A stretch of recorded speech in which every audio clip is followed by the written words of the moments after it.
श्रीपीठे सुरपूजिते शङ्खचक्र गदाहस्ते महालक्ष्मी नमोऽस्तुते। नमस्ते गरुडारूढे कोलासुरभयङ्करी सर्वपाप हरे देवी महालक्ष्मी। हिरण्यवर्णां हरिणीं सुवर्णरजतस्रजां चन्द्रां हिरण्मयीं लक्ष्मीं जातवेदो म आवह।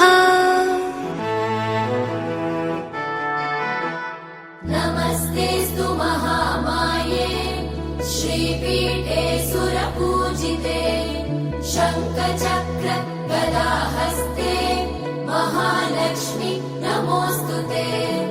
नमस्ते गरुडारूढे कोलासुरभयङ्करी सर्वपाप हरे देवी महालक्ष्मी। हिरण्यवर्णां हरिणीं सुवर्णरजतस्रजां चन्द्रां हिरण्मयीं लक्ष्मीं जातवेदो म आवह।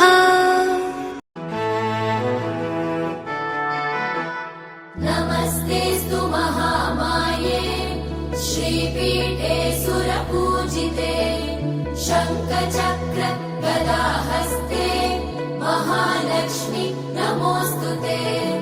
नमस्ते गरुडारूढे कोलासुरभयङ्करी